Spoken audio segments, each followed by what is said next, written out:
Mandatory change daily. Offer does not include dealer upcharge. Undercutting, loss proofing, factory surcharge, or delivery fee. See website for details. All right, thank you. 19 minutes after 11 o'clock. Thank you for tuning in. Robin, not too long ago, I went onto my email, and I had a message that said that PayPal has charged you whatever. It's going to come out of your bank. And I said, oh, this was supposed to be in the junk file, because guess what? I get a lot of things like that. And the trick is that you're supposed to click on this thing on the email, and it won't take you to the real PayPal. It'll take you to the fake PayPal, in which you'll put your number in there, and it'll then send somebody else your information, who then will really steal from you. You know, that's what I thought. So I kind of, I think I just deleted it, if I remember. And then I was checking out my real bank account.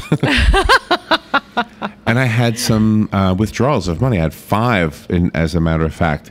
Anyway, so I went back and I looked, and they were all from an email with a .it, not a .com, a .it. And long story short, I found out that meant that the person who sent it or requested the money was from Italy. Yes. And the person was being paid to the tune of about 2,000 euros of my money being converted into euros. 2,000 euros for website services that I supposedly bought. Oh, gee. And it was broken up into 5 different requests for money. The first 2, I think, were 180 euros or something like that, or maybe dollars. Now I'm not remembering it right. Anyway, long story short, I got it all back, and it took about 2 weeks. Yeah, thank but God. I got it all back. So I had to change my password, and it was horrible. Our next guest had way worse than that. Yes. Compared to what I just told you, our next guest, mine is like getting caught in a little rain. Yeah. His was like being in the middle of the ocean with a hurricane coming around. And he's in a dinghy, not even a big boat. Yeah. Scott Merritt has had his identity stolen. Recovery is possible, he says, and he's got a book about it. It's called Identity Theft. Who better to write this book than the guy who went through it and figured out how to undo the problems? And he tells it in a story form, so he does a really good job as a writer as well. You know, maybe the blessing in disguise. I don't know if he's been a writer before. Maybe it was the discovery of some writing talent that he didn't know he had. Scott Merritt, good morning, Scott. How you doing? Hey, terrific. How you doing this morning? Pretty good. Okay, the one thing I didn't do in the intro was tell your story, so I'm going to ask you to do that. First, where are you right now? I'm out in Midland, Michigan. Michigan, okay. All right. Well, thank you for being on the air with us. How's the weather in Michigan? We just got pounded by another foot of snow last night. You did? Everybody's digging ourselves out. See? And right now, I'm looking out the window, people in shorts. It's sunny. Am I making you jealous? Do you want to move to Florida? Well, I was in Florida, and I was there a couple weeks ago, and it was like 50 degrees. I know. Oh, you picked a bad time. Well, it was you. Maybe you're the one. You're the one who brought the cold weather down here. All right, so tell everybody your story. Well, I'm a financial planner by trade, so I deal with millions of dollars on an ongoing basis. And what happened in May of 2006 is a bank processing center where they process your checks and what have you was broken into. And when that happened, they not only got all of my personal information, but they got all my corporate information. So I had thieves going all over the place. I mean, corporate cards were hit, partnership accounts were hit. I mean, it was ugly. Wow. Now, mine all came back to me. I only had, like, I think only $380 was left in my account, something like that. How much was missing, and could you get it all back? Over the course of the entire identities, after I lost almost $3.8 million. Wow. Oh, wow. That's, who was stealing it? Does that guy get in trouble, whoever that is? No, he's in Canada, and they will not extradite him for financial matters. So you know who it is? Well, I don't know him personally, but right. That's where he originated from. Wow. Okay. So did you lose customers because of this? Did they blame you? I actually ended up having to sell most of my practice. I had to liquidate partnerships. I got falsely arrested twice. I had to deal with improper false driver's licenses. I mean, you name it, I've had to deal with it. I've went to court more times than most attorneys in the last. Wow. And you're okay now? Well, I'm digging out. I still have 6 cases pending in federal court right now. 7 years later, and that's one of the reasons I wrote the book, because there's a process that you have to go through, and if you don't know, every time you make a mistake, you have to start the process over. What do you mean? Why? Well, because our statutory clocks, and if you make one little mistake, you have to start you don't have to start that step over. You have to start the entire process over. Wow. So you and so why were you making mistakes? Were you doing it on your own, or did you have a... Well, there is nobody who actually gives you the guide or the roadmap. A lot of the attorneys, I would hire an attorney and say, "Here, help me with this issue." Right. And they'd help me with that issue. And they would all try to they're all in it for the money, okay? And an example of that is when I paid $350 for a single letter. Oh my gosh, and that really does hurt, because when you're trying to recoup all of your monetary losses, you can't really afford to have any other extra cash going out. You think that they would just waive that until you had a settlement, until you got some of your money back.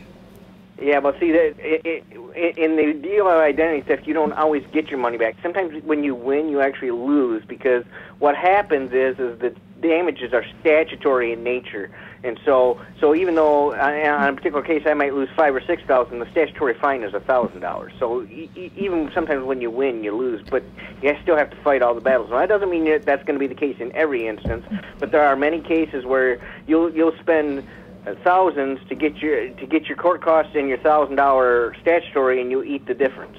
Wow. So right now you're not in that same business, obviously. Well, I am still a financial planner. I've had to sell off most of my securities portion of my business, and sell off a lot of the different things, a lot of partnerships that I had. Oh, okay. Because in addition to being a financial planner, I'm also a licensed real estate broker, and back then I actually had a mortgage company too. Okay, now yours was what, 2006? You said? Yeah. Okay, so this is now 2014. 8 years later, has technology changed so that we don't have that same worry anymore? I know that's kind of a dumb question, because I know we do, but is it improved at all? It has improved to some degree, but the fact of the matter is most of Europe has went to a chip system, and if the United States went to that system, I'm not going to say it would eliminate it, because it's like anything else. You find a better trap, and somebody will find a way to circumvent it. But right. But the long and the short of it is if the United States was on that same chip system, a lot of these problems would be prevented. Not all of them, because you can't stop someone from breaking into an office, like is the case with Target and Neiman Marcus and those kind of guys. I mean, those kind of breaches are going to happen.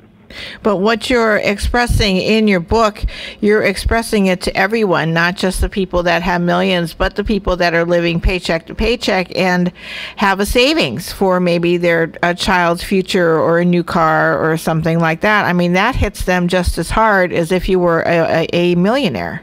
Well, it actually hits them harder, because what most people don't realize is credit score derives a lot more than just what the interest rate you pay. For example, the lower your credit score, the higher car insurance rates you pay, the higher medical insurance rates you pay. So in my book, I basically tell you how to set up your profile so that you can do it properly. I also help you set up the ideal credit profile so that you can eventually get your personal credit score to an 800-plus credit score, if you so desire. And then obviously, if you were an identity theft victim or have errors on your report, then I certainly give you the tools to fix that issue.